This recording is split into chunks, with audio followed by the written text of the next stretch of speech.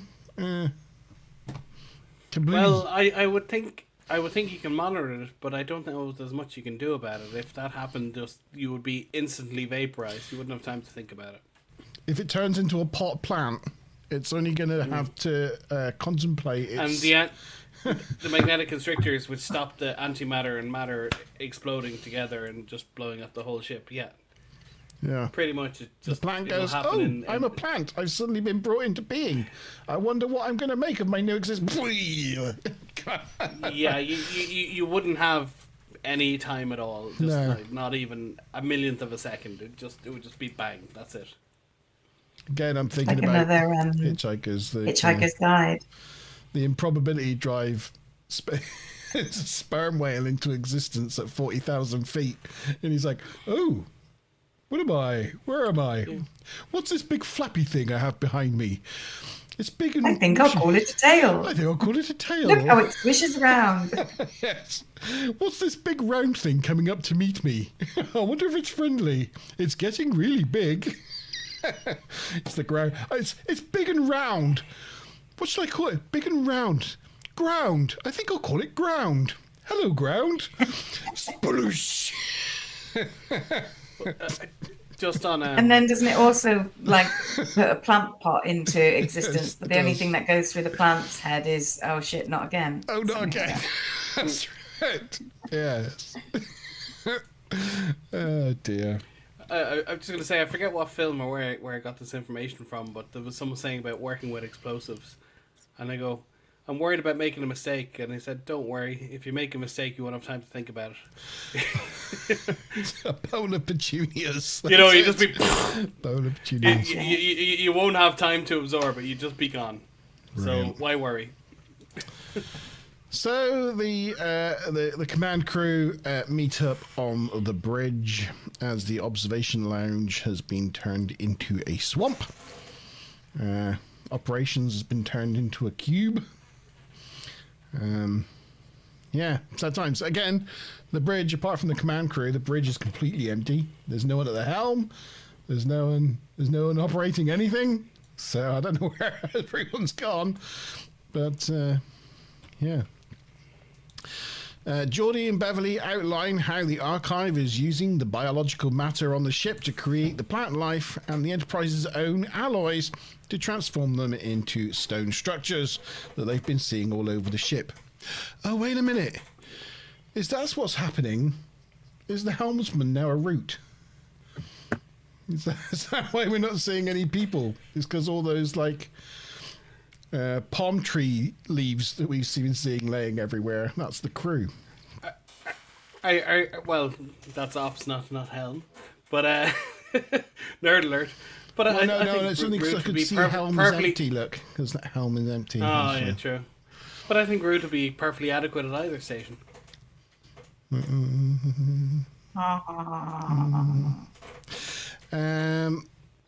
So She earlier, didn't get to Admiral for nothing.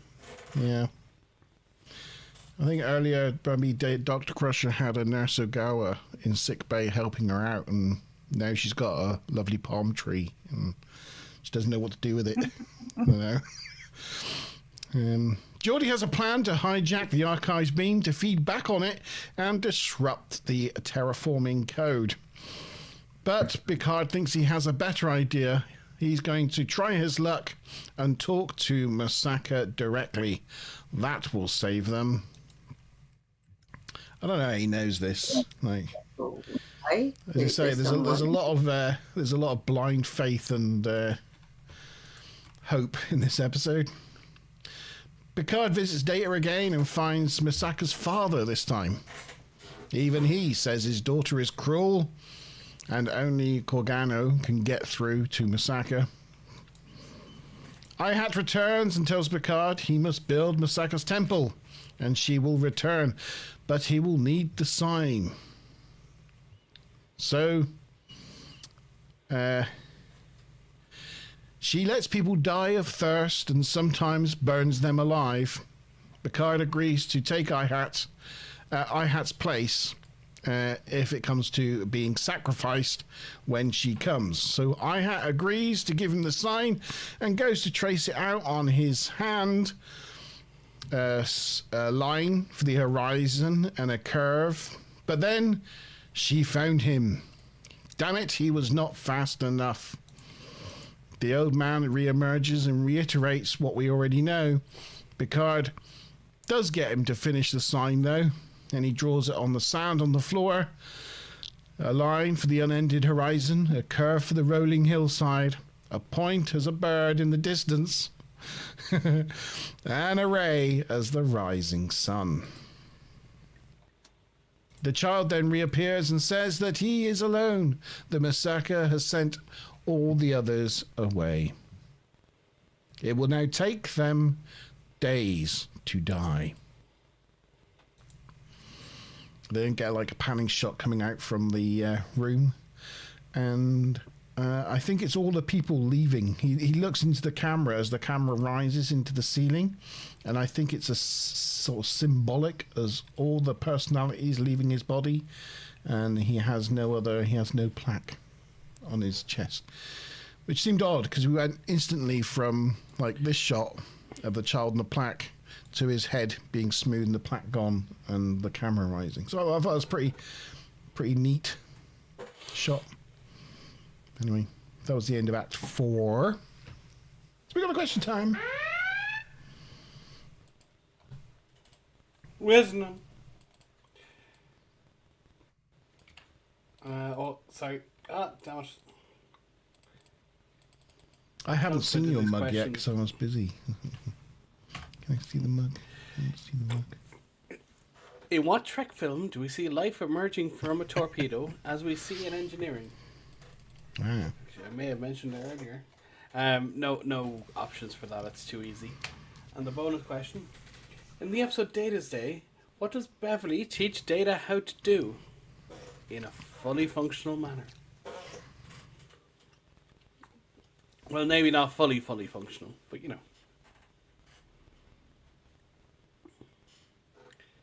She teaches him a lesson in something.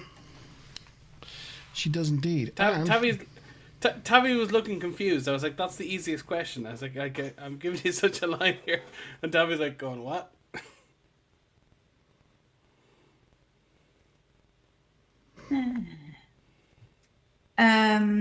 I do. Oh, I've got one little thing. Just that. So Brent, do you know how many different characters Brent plays in this episode? Data, Yeah. I-Hat, Masaka, the Yeah. child, the Masaka's father, Old and man, and Masaka herself. I isn't said it? that, didn't I? I feel there's one more. I don't think you said it. 7, I guess. 6? It is 6, but you did miss one, which was, it just says one of Masaka's subjects, but it's the guy who says, "I am for you." The other one that was for Masaka. Yes, that's the one I missed. Yes. The one with the white nameplate. Yes. So yeah, six different characters. I mean, no wonder I found it quite challenging, right? Did we include Data in that list? Yeah, Sorry. we did. Yes. Yeah. Okay. That's fine. And yeah, I just thought that when Picard was asking, about the symbology and that sort of thing, like Patrick Stewart's face, like he looked like he was like really engrossed in the story and really kind of captivated by it, which I thought was quite cool and sweet. Yeah, good acting. Yeah. But I don't have any other tips or gives or anything. Sorry. There's 2 answers, as you say. There's 2 answers to the first question. Didn't think of that, but yeah, Star Trek 12, I guess it would be. Star Trek 12 or Star Trek 3. Technically, Actually, the 3 answers because you see it at the end of Wrath of Khan with a bit of like maggots and stuff coming out of it, and which is what I was thinking of. So, you were so out thinking of 13 Star Trek films, 2. No. So 2, 3, or 13 would all be fine. I'll argue you on this one because the maggot stings were actually microbes on the shuttle's surface that evolved quickly. They didn't come out of the torpedo. Nothing comes out of the torpedo until Star Trek 3 when Spock comes out of it. You are technically correct, the best type of correct. Okay. So I set the question incorrectly. But everyone else got it right regardless. The torpedo did technically generate life. Not everybody's answered yet, though, just so you know. Yeah. What Star 1, Trek 2, film 3, did 4 they answers. have to modify a torpedo, though, to destroy another ship in an 6. unconventional way? Yeah, 6, of course. Performed heart surgery on a torpedo. But that's what I was saying earlier when they were doing it in engineering. When they did it in 6, they did it in the torpedo bay. They did. That makes a lot of more sense, doesn't it? Yeah, you wouldn't just drag it like halfway. And the torpedo bay is on like deck, I don't know, let's say like 14 or 15, I don't know exactly where. And engineering is on deck 32 or something. Transport. So you have to like bring transport. it. Yeah, you have to like. Yeah, would you transport a torpedo because it's got antimatter in it, and then if you lose coherence, the whole thing just explodes, takes the ship out? I don't think you'd transport one. I think it's far more entertaining to think that they were dragging it down the hall. Like, It's not a small thing. all right, set it down. I need a rest. Shimmying Why would you move it 12 like the decks? corners in the doorways, you know? To me, try to get go that corner first, so we get that angle in, and then we can swing it around. If you know the geometry of the ship, maybe one of the aft torpedo bays is closer to engineering, but still it doesn't make sense. Them lowering it down from the shaft in the antimatter thing. They're like, no, don't let it swing, it's gonna hit. Just be funny.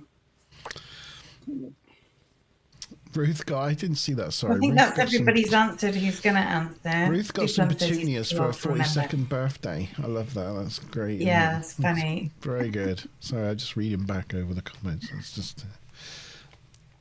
It's poetry is what that is. Poetry. That was from the Wookmeister. Beautiful. All right, well, I'll give you the answer. So, it was Dancing and Star Trek 3: The Search for Spock. Or whatever. Or 2. Not beyond. Or 12. Yeah. just if you answered it all, it's fine. If you answered, then you probably got it. Oh, and she got a whale too. Does that mean Gujon? Oh, yeah, that does mean Gujon gets it then, because he answered A. That'll do. Let's go with that. It was A. Why not? Yeah. So who's on the wheel then? Mazza, Monty, Ruth, and Tavi. Mazzy, Monty, Ruth, and Tavi. No Mr. Tavi. No Stu. No Stu Plum. That's it. That's it. That is your lot. Spinning the wheel. Ooh. Uh-oh. Oh, no. Oh. Yeah. Well, you did good by not answering that one then, Stu Plum. Stu Plum lucked out on that one, didn't he? Yeah. And we're now into the final act of the day. Let's put Stu Plum in the lead now by 10 points. Oh, it's close.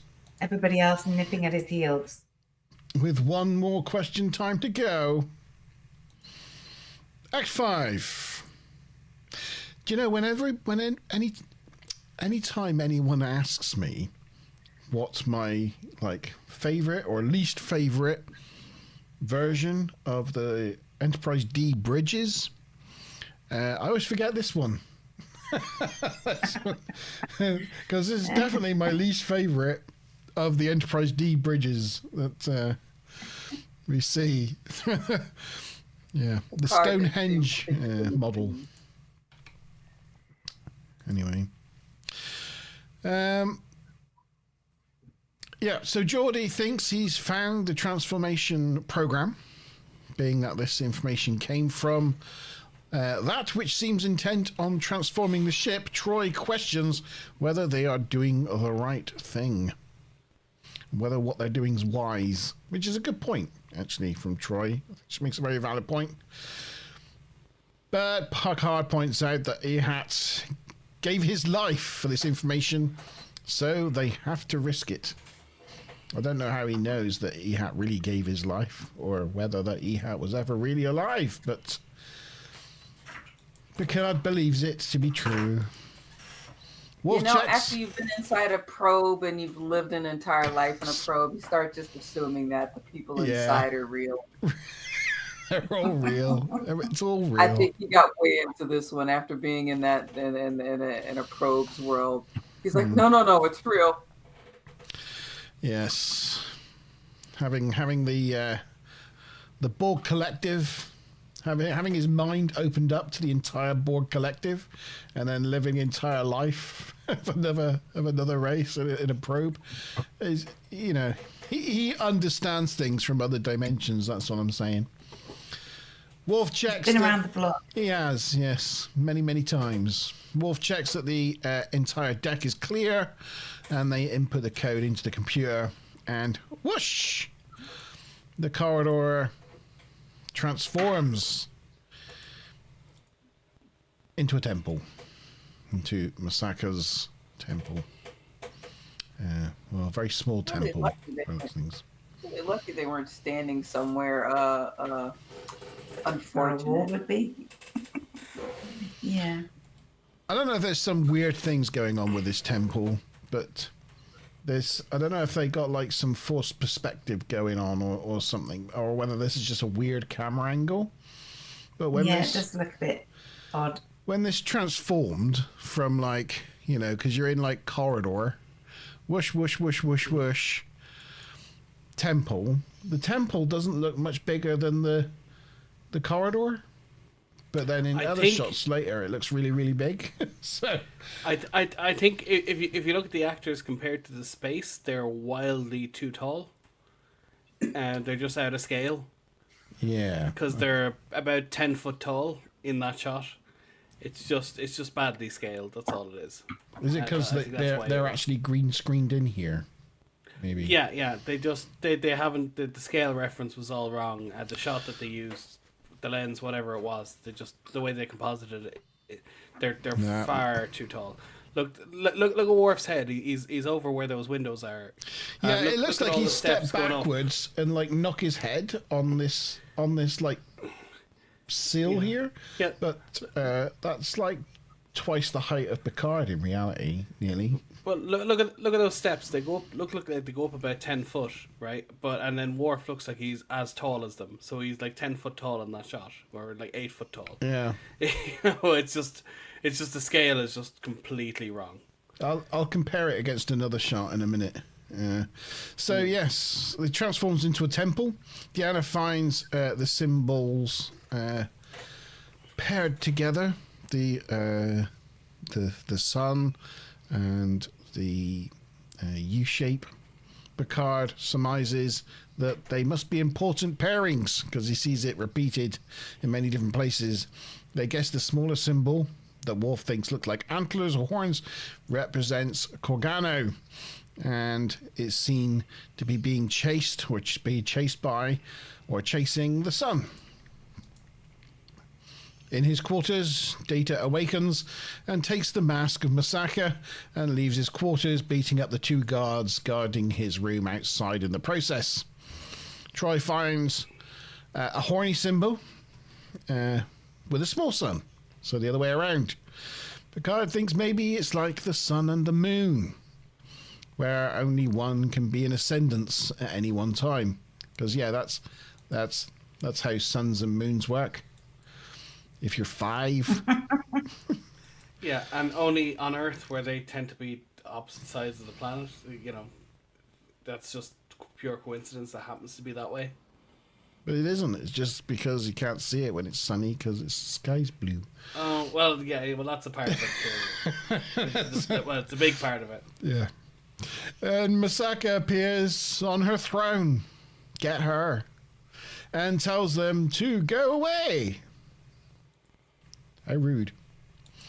Back on the bridge, Picard tells Geordi to input the horn symbol into the transformation program. The rest of the crew are like, are you crazy? Why are we doing this? We don't know what that thing will do. It could turn the entire Enterprise into a horn. But Picard's like, shit, man, do it anyway. So Geordi pushes the button and it makes another mask. Handy dandy on the console. Convenient. Yeah, just placed on the console in front of him. How handy dandy. Picard thinks maybe he should be looking at this as if it's part of some ancient ritual or something. It's like, really? You just figured that out now? Maybe I'm looking at this all wrong. I should be looking at it as though it's an ancient ritual. Huh. Wow. Check out the brains on Brad. And he wants to incorporate himself into that ritual, and then maybe Masaka will listen to him. Riker and the crew thinks Picard's lost the plot. Picard puts on the mask and confronts Masaka as Corgano. Masaka recognizes him instantly. You see what I mean about the scaling? Look at the size of Picard here walking through this hall compared to, like, where was it? There. That. Yeah, so he's the height of the steps, versus no. Half the height, yeah. Okay, yeah. I know that's an angle from above down, which makes him look smaller, but I think it was just because the establishing shot in the corridor, the camera could only get so far back, and that limited the scale you could use. And similarly, that set is only built back so far, so the camera could only go so far back as well. Oh, you can see the edge of. You can actually see the edge of the set here. Look, because the ledge, like the ledge and the wall, comes to an end here, so you can actually see like that. That's as far as you got. That is it. It's just it's probably limitations of the set and the angles of. I don't think they could do much better. But can you imagine building a set like that and then watching the episode for the first time, and then your set's being seen for the first time, and it looks like oh god, it looks like that. It looks like the size of a corridor. You told all your mates, oh, I tell you what, we've built this really impressive set on Deep Space Nine soundstage. It's a whole like massive temple thing. You wait to see it, and then they see it for the first time, and it's like, oh, you built a corridor. Well done.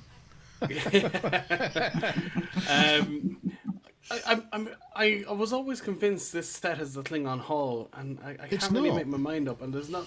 It was built. Apparently, it was built for this episode. The set that they would normally use in the Klingon Hall was actually used for the last episode, Thine Own Self. That set would have normally have been in the stage 14, or was it 12? I can't remember. The stage where they set up TNG's like villages and things, or Planet Hell. And this is actually on Deep Space Nine set. They set this up on stage 16, and this became. I know they borrowed it. It did become the Klingon Hall in Deep Space Nine. And the Albino's fortress. And it was Blood It was the Albino's fortress in Blood Oath. Yeah. I was thinking it more or less had the structural elements of the Klingon Hall, and then they just dressed it. They just built the flats into the structure of it. But again, there's nothing seems to be in writing about it. It seems too similar to be. They didn't spend that much money on a set that's only seen for 2 or 3 minutes. They just didn't. They couldn't have. Yeah, if you look back at them though, they look completely different. Yeah, they do. But I'm just thinking the structural elements are the same, but they built the set dressing inside it, kind of thing. I don't think they did. Yeah, maybe they didn't. So yes, Masaka recognized him. Masaka thought she was alone, but she is not. It turns out that Masaka is getting sleepy now because Corgano has arrived, as Corgano always has that effect on Masaka. So she can rise again the next day to begin the hunt once more, and Masaka falls asleep.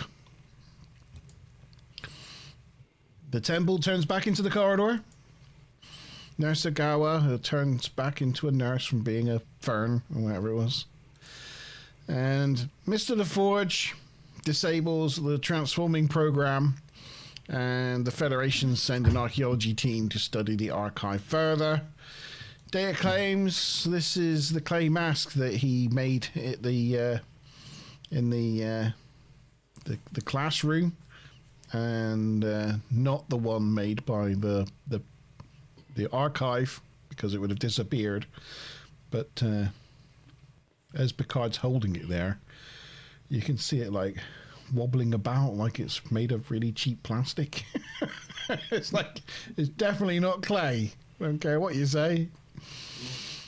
Yeah. Data feels that there were thousands of personalities in him, not just the 5 that Picard met, and he now feels empty with them all gone. Picard tells him that he has an experience that transcends the human experience. He has been an entire civilization. And that is how our episode ends. I would say it's a unique experience for Data, but bearing in mind that he was given the memories of all the colonists on his planet literally the day he was born. You'd think it'd be like, actually it's pretty much a standard day, but well, in the measure of a man, Picard does say to Data, he said, "You are a culture. You're a culture of one, which is no less valid than the culture of 1,000 or 1,000,000 or 1,000,000,000. Although in saying that, lore existed, so I don't know how correct that was. But so when he says he's an entire culture, he'd already previously said to him he was an entire culture. Yeah. So it's. I'll fire the questions in and we can move on then. What other species? I just wanted to push my button. See, hang on. Sorry, no. Oh no! Stop it! There you go. I'll push my button now. You can say the question. Okay. First question. What other species in TNG were defeated by implanting the suggestion of sleep? No options. It's too easy. Picard goes, sleep. Yeah, no, don't. Oh. Don't. Oh. Oh, wow. I've already answered that. You kind of stomped all over my trivia already. Sorry, in that. Sorry. I'll just throw the bonus in and then we'll move on. Oh yeah, bonus question. The Mask of Manuki. Oh, sorry. From the Mask of Manuki from the Darcy archive later appears in what Trek show? So they reference this episode in a later Trek show. Take a guess at which one. You'll probably get it right. No, sorry. Please move on. Yeah, I was just saying, we've kind of done most of my trivia for this already in terms of the set and stuff and the bendy mask. But the only other thing that I noted, which wasn't really trivia, but when Picard puts on the mask and then he goes to speak to what's her face, Masaka, and he's going, "Oh, Masaka, I have chased you," and blah blah blah, and I'm like, am I sat here watching Picard seduce Data? It's like this slightly surreal moment. But yeah, that was kind of fun. And also, I forgot to say this, but early on in the episode, when they start making reference to Masaka, and then Picard says something like, "Oh, where is she then?" And at that point, I was like, did they mention that it was a female? Because I didn't know. And but then, I don't know, maybe it's an obvious female name in some, but this is an alien culture, right? So he had mentioned that she was a queen. Yeah, but that wasn't before. I think. Yeah, it was like much earlier on than that. Much earlier. Yeah.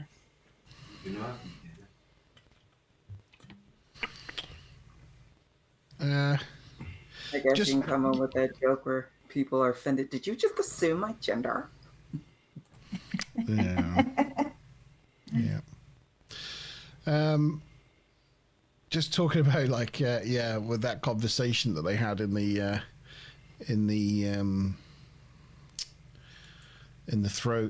temple of I didn't think you were going to chase me anymore, and I thought you'd gone and I was alone, and now I'm always going to be here to chase you. And just reminded me that, do you remember that comedian, I think it was like the 80s, whose catchphrase was chase me? It just popped into my head. It's this blonde guy that always go, I don't know, he's really like chase me. Chase me, wasn't Chase it like me. Michael or something? Did it really camp way? Like, I don't know. Yeah. It's just popped into my head. I can't remember. No, you lost me on that one. No. An old like entertainer, British entertainer, his catchphrase was like "chase me." Anyway, there we go. It does sound like something from a Carry On film, all right? Yeah, it's kind of like a very 80s British television type thing, you know. Yeah. Benny Hill type, you know. Anyway, there we go. Give me a bit of Four Candles any day. 4 candles. Yeah, I looked it up. It keeps coming up with like David Norvell, but I'm sure it must have yes. been a character he was playing, not. Yes, it was, yeah. That didn't even ring a bell. Was it David Norvell? Yeah, I don't know. No. Don't know. So all that's coming up is a lawmaker from the United States. That's not him. Don't know. I got myself involved. I know you shouldn't have, but I got myself involved with arguing an idiot on the internet recently, and they were trying to claim, this calling people they was a really, offensive thing, and it's all woke, and we never used to speak like this. And I just found out I was able to quote Shakespeare. And point out that when you don't know the sex of a person, that they, even in Shakespeare's time, he used the word they, 500 years ago. Like, oh, it's all new. It's like, no, we've always done that. Nothing's new. Right. Should we have answers to the questions? Did I answer? Did I answer the question? Oh, I did. The first question, no anyone should never answer. Hang Doctor on. Who? I haven't answered, I don't think.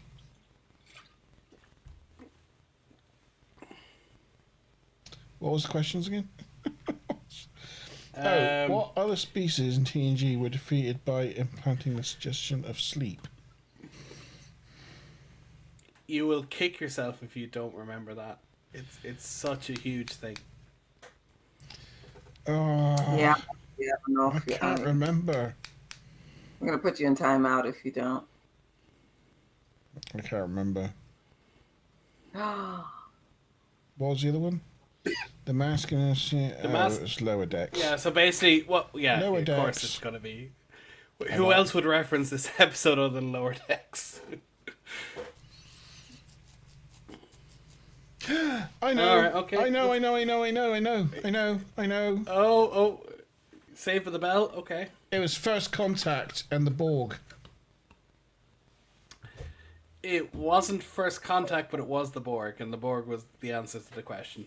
It was the best First of both worlds. Contact? Part didn't 2. Didn't they put them to sleep in First Contact and then they blew themselves No, up because they realised Picard Best had of put both them worlds, Part 2. Best of both worlds, Part 2. Borg is the right answer, but it was Best of Both Worlds, Part 2. Was it? He did, yes. In First Contact, Data smashes open a tube that apparently just runs through engineering and can kill anyone at any time, and he just smashes it open and kills all the Borg. Yeah. No, I was thinking about the Borg cube at the beginning. I just saw like a Borg cube approaching Earth and blowing up, and just assumed it was First Contact. Yeah. But no, it was Best of Both Worlds just Part decided 2, wasn't it?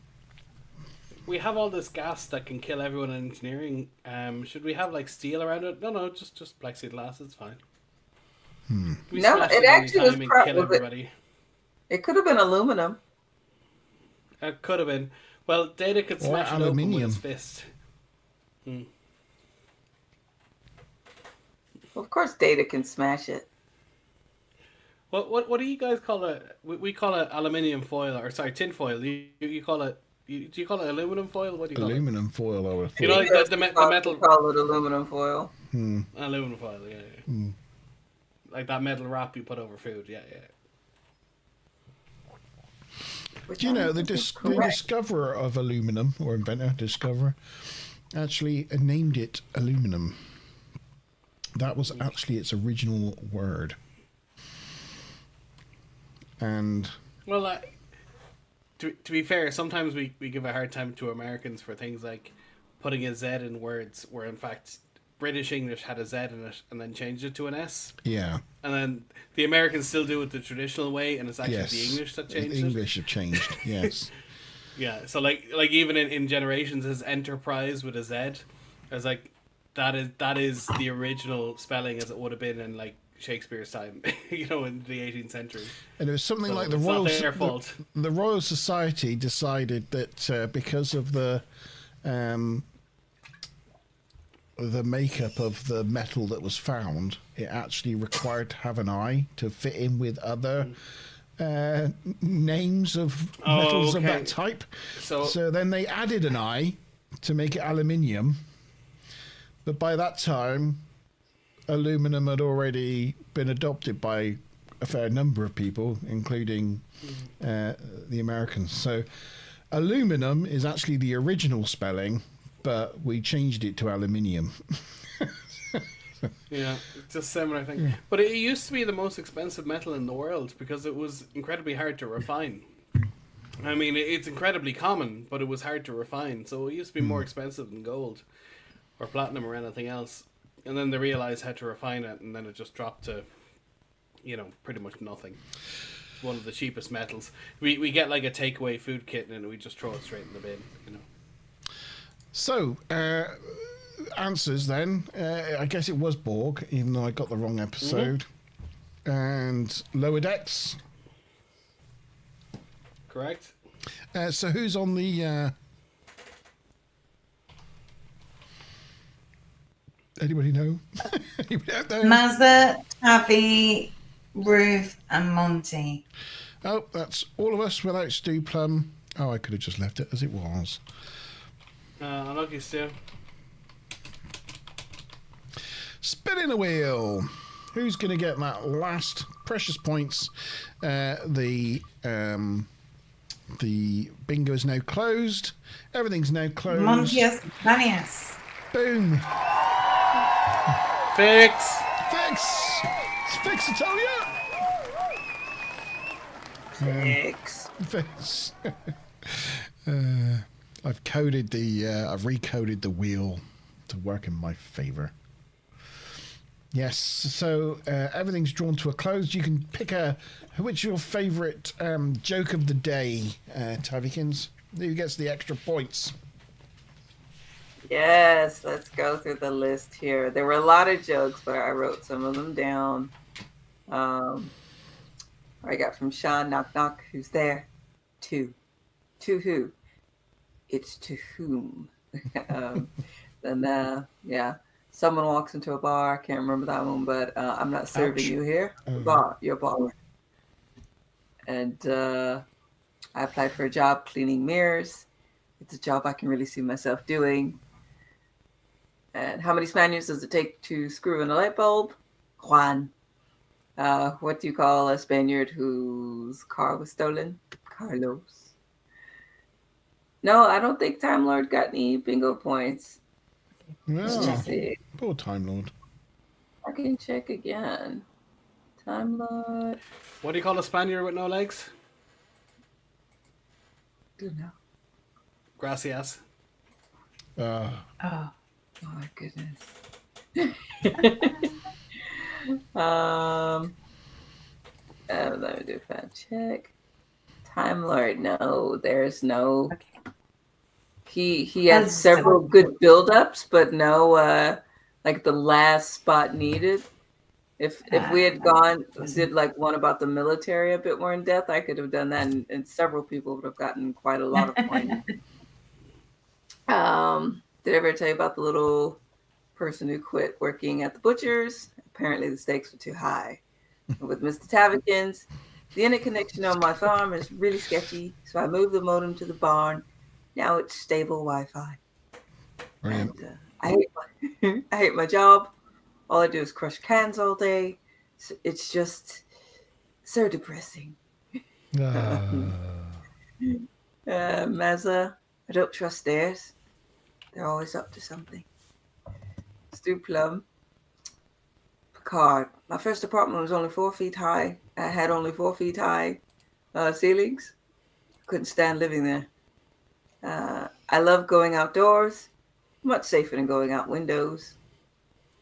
What does the Enterprise and toilet paper have in common? The Berserker Uranus wiping out Klingons. Yes. And why couldn't the Viper wipe her nose? Because the Adder had her handkerchief. The tongue Didn't twister. even see that one. Very good. And I had a hard time with this one. I had a lot of sort of jokes, but none of them that like put me into a little bit of a giggle. Let's see. Any votes? Any votes? Let me see. Well, let's narrow it down and maybe you can put a Tabby. poll in. Tabby, Huh? knock knock. Knock knock. Is there Interrupting cow. interrupting cows? Moo! Okay. Let me see. Do we have a vote for the stable Wi-Fi? If you can do a poll. Have you got I can't- free favourites?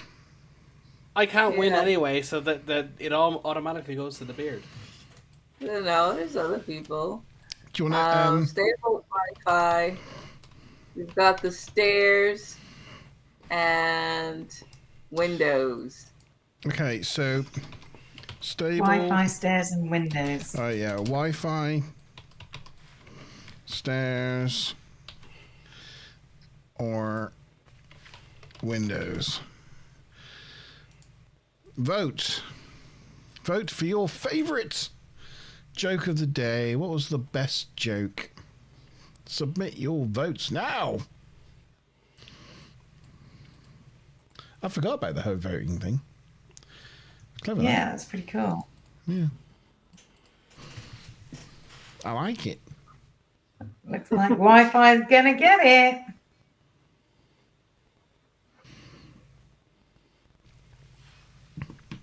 I don't think we have Look, more why than is it- 3 more people to. Oh, we'll be potentially up to 9 votes. Why is it not coming up? Have all the Well, I can hosts see it. voted? Oh, that's better. There you go. Have you voted, Sean? I voted.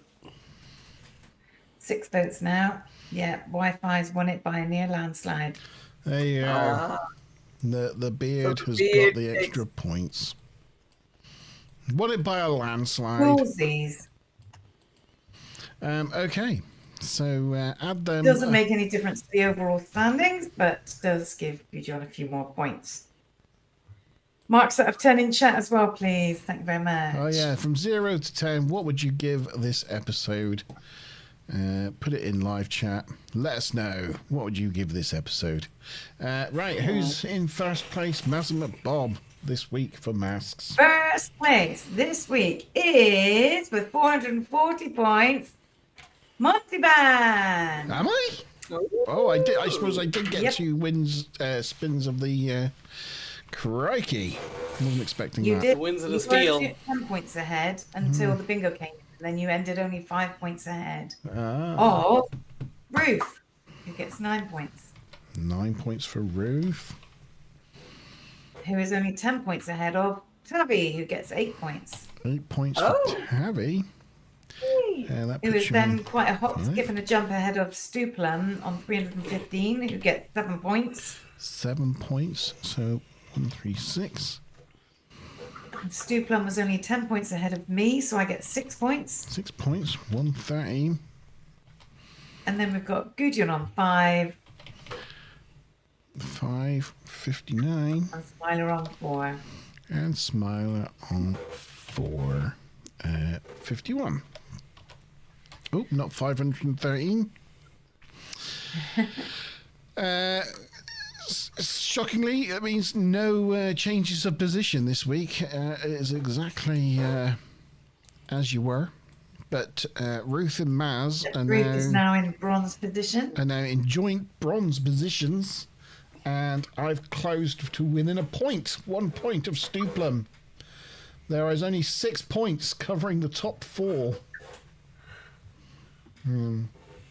Pretty close. It's pretty damn close. Pretty damn Yeah, close. there's only a few episodes to be I don't champion know. of the There's still universe. pretty. There's still what 6, 7, 8, 9. There's still 9. There's still a lot to play for yet. We're not at the end yet. The TNG review show is not finished. Not yet. We've still got at least 9 weeks. And the movies. Before the end. And Picard. And Picard and the But movies. that has to make up a whole season on its own, or even 2 seasons. I don't know how Yeah, you break that'll those up. keep us going for a little bit, won't it? That'll keep Oh us my going god, for a I little have bit. to watch all of the Picard shows. That's going to be quite fun, I think. I think that's going to be quite fun. I do though. It's whether though I lose like the like 2 viewers we have just through like sheer negativity, because I'm just going to be like, no, why do I have to talk about this stuff? Although to be fair to Picard, you know, it looks glorious. I have a lovely 50-inch 4K TV, and it looks absolutely glorious, and every inch perfect. Not so much the first season, but all like in the season 2 and 3 when they have all the ship shots and stuff. Oh, they look so good. Except for one problem, Sean. It doesn't. Because it's shit. It doesn't look good. It looks like they've just taken one CGI model of a starship, copied and pasted it 20 times. And Oh, that was season 1. it just... I'm talking season 2 and season 3. Shit. Anyway, The copy and paste fleet we'll have fun when we get deserves there. no respect. we'll have fun. The fact that all the bridges are all just like the bloody Discovery mocked up in different... It was just a Discovery bridge. They put the camera at an angle and changed the lights a bit. Yeah, it's just green lights instead of blue lights or whatever. Yeah, It's like, oh, had them in modern uniforms. The first season. You get, well, you the get second ship season is bridge much better. reuse. I know you do. I mean, we always have done, but you know, It's like, yeah, €200 bridge. It's fine. it's whatever. Okay, so yeah, we got scores. Scores. That's what we're doing. So what are we doing now? Scores. Paddles. Has everybody got their paddles ready? I can't believe it's 22 minutes past 10 UK time already. And I don't feel we've really talked about this episode a lot. No, I'm very much ready. We've just for been my bed. blabbering, haven't we? Are you ready with your paddles? Yeah, even though we spent half an hour, 40 minutes talking utter shit, it's Okay. still only 10:30. 3, 2, 1. Boing. 6546.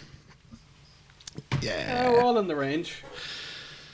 Yeah. 6, 5, 6, 6, 4, 4, 5, and the average for the audience was 5.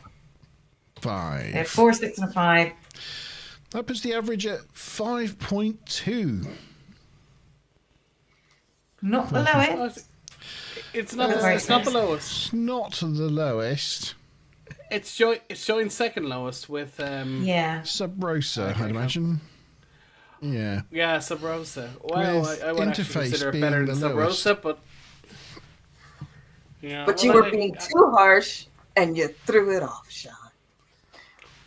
Yeah, it's better. It's better than Sub Rosa, but hey, look, I voted now, so.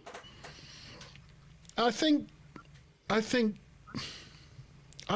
6 is reasonable because I do think the episode has problems in its mainly in its resolution was just like all a bit quick.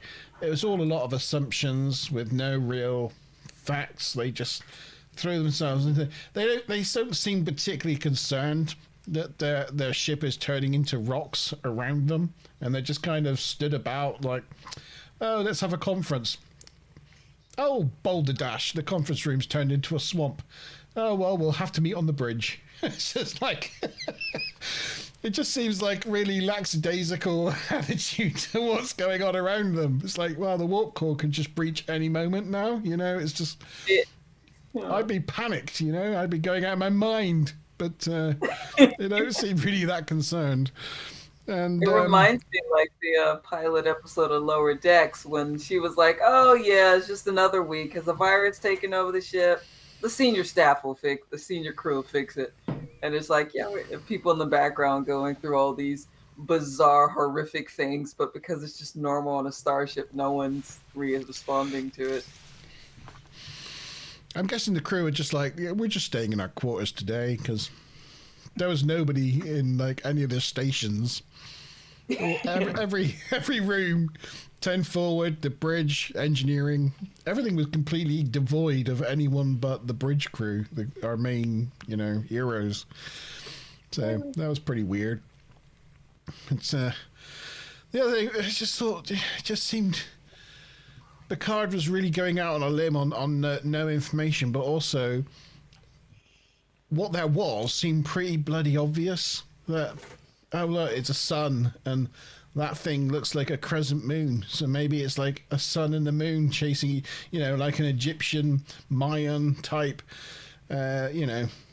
ancient people's mythology. Mesoamerica. Yeah, it's just all that same. I mean, he loves archaeology and collects the shit. Surely he would have like looked at that and gone, "Oh, that's just like a lot of the other ancient races that this sort of thing's based on." Rather than like going at the end and going, maybe it's kind of symbology or what was it He you did said? use his archaeology, and he said, this is the common symbol of this, and this is probably a compass, and those sorts of things. But yeah, He didn't put two and two together, did he, until the last minute? no. But the pluses was I loved seeing the Enterprise like gradually being turned into rock and taken apart. I always love it when they're running around the Enterprise with like the lights turned off and the red alert lights on, and I just think the Enterprise looks a lot better like that. Just stick with that lighting. In duress. Well, that's what they did in Generations. That's what they did in yesterday's Enterprise. Yeah, they didn't do the all over even lighting that they. It just looks better, doesn't it? I would have gone with yesterday's Enterprise. If any of them had remembered that, I would have just gone, yeah, let's just go with that lighting now, because that looks a lot better than being blinded. It just took longer to set up because the cameras didn't, they were a film. It had to be developed and light had to blast on them for it to work. And there was no instant replay. They couldn't just test it in the moment. So they just had to really fire. I mean, it gets better from season 1 to season 7. You can see the lights dimming and dimming and dimming. But it just needed to move to digital for that to happen. Yeah. Majram to Stuplum, by the way. Majram Stuplum. Majram. But it's part of the reason why the Picard season 3 bridge looks a little bit off. I mean, they matched everything as best they could with Polaroids and things through to the source, but different cameras, different lenses and everything, it just looks not quite right. Even if you see some of the uniforms in real life, the colours look off because the way they look on your TV isn't the way they look in real life. It's just one of those things. I thought they did an amazing job with the bridge, the Enterprise D bridge. Oh, they did. They were painstaking, but you can never truly match it unless there was you just some of the record it on lights films didn't with the have same- quite the right blue hue. There was like a yellow. All the white lights on the bridge had a yellow hue, where some of them on the original D bridge, like the top of the side panels and the columns next to the bridge chair, the command chairs, had an almost kind of like whitey blue hue. And they didn't recreate that kind of hue, which just didn't make that look quite right. That's the only thing I could really criticize. But the bulbs are different now. Well, I know with LEDs you can make the light whatever hue you want, can't you? I mean, you don't. You can and you can't, but you just can't quite get it the same. It's just. I could do it. Have his turn. I could. My remote's not working. I was going to say like green or yellow, but actually, it's not working. Oh well. Anyway, you normally can change the lights. I really enjoyed the episode. I had to start with a 5 for the rating. I'm like, okay, let me move from the middle. And I went down a 4 because like the the airtightness of the script and everything. The dialogue was a bit bad, and the whole logical progression of how they went through all of these situations was bad. But then there's always a customary +1 for Data, and but I did, and I did like some of the other aspects. Where they remembered things like, oh, you can emergency beam out if you're locked in somewhere. So I was like, oh, thank goodness they showed something interesting like that, which is small, but it gives you this nice like continuity that puts you back in to that timeline. Like, what would you do in an emergency? Just beam out of the room. Beam out of the room. Let's just get out of here. And I liked the acting with Brent Spiner, except for one of them. One of them was a bit like Ehot. He annoyed me because he just looked like a different version of Lore, but like not but an unattractive version, like an annoying version. And Lore, all on his own, is kind of annoying already, just with his smarmy behavior. And Did you just say Laura is annoying? Did you just say that? He does have an annoying character. If you had to sit in the same room with him, or if he was your coworker, you'd be like, oh, shut the fuck up, dude. I'm gonna clip that and play that like any time you like mention it, you clip you saying Laura is annoying. And then what else? But the way he acted the old man, like when he went into the old dude, I felt like, yeah, this was an old dude, a completely different person. The voicing was great. So, and I'm like, dude had to do that. He was working on improv talent here. The kid was a bit weird. You didn't know it was a child.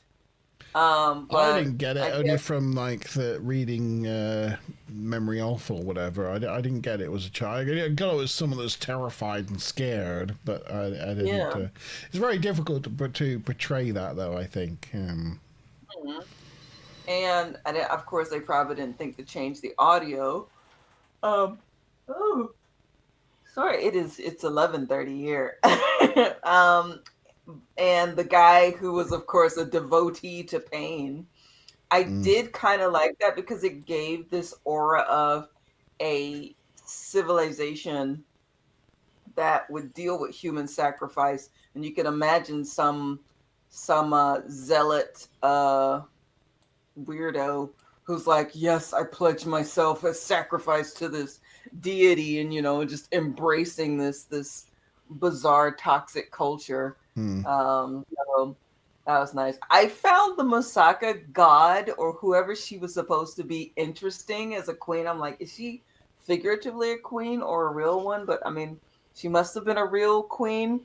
And I'm like, this bitch has toxic red flags all over the damn place. And if I were, Corgano, I'd be like, ooh, I'm not going to chase you either. I'm done. I'm done with that. I'm good. I'm good. She's got issues. She was hot when it first started, but now, ugh. But yeah, I liked it, so I had to give it a 6. So yeah, I think that's spot on. I think that's a spot on. I think 6 is around 5, 6. I think that's pretty much where this episode sits, to be honest. Ruth mentioned the. If I like the dark lighting, I should watch more Discovery because they live every day under poor lighting on that ship, and that's true. No, that is true. But I will say, Ruth, that the one nice thing about seeing the TNG set under bad lighting is that all the walls and the carpets are all like matte bright colors, so the dark lighting really picks up those colors in the like little spotlights that they've got. With the Discovery bridge, it's just hues of like black. You got like shiny goldy black ceilings and shiny bluey black consoles and shiny black floors. So even like the dull lighting, just it's just not the same. It just Although looks. I will say, Dark and depressing. It just looks the depressing. Discovery Bridge, it is, you know, the dynamic lighting and the kind of the colors they made, they're not too offensive, so they kind of take up the color of whatever light you shine on them. So it does redress reasonably well, but you can still tell. Yeah, it just looks dull though, doesn't it? So depressing. It looks like they're inside of an engineering component. Be like, this is the exhaust pipe. Every time we get too much baryon, you know, we got this new thing. Just look at the ceiling, open up the valve, and you're just going to get this huge, you know, gamma ray burst of toxicness that we aim arbitrarily into space, accidentally destroying a planet every now and again. But, you know, the ship's safe. But on the bright side, when they go to warp and they've forgotten to turn the inertial dampeners on, it's easy to hose down the surfaces. Yeah. It's a wipe clean finish. So it's yeah. Not that the Discovery goes to warp at all, because of course it just blips in the spore drive, doesn't it? It goes blip blip. Anyway. Yes. Anyway, right, so that was this episode. What we got coming up next week, Sean? We have the person who holds all the bees and decides on beauty. Eye of the Beholder.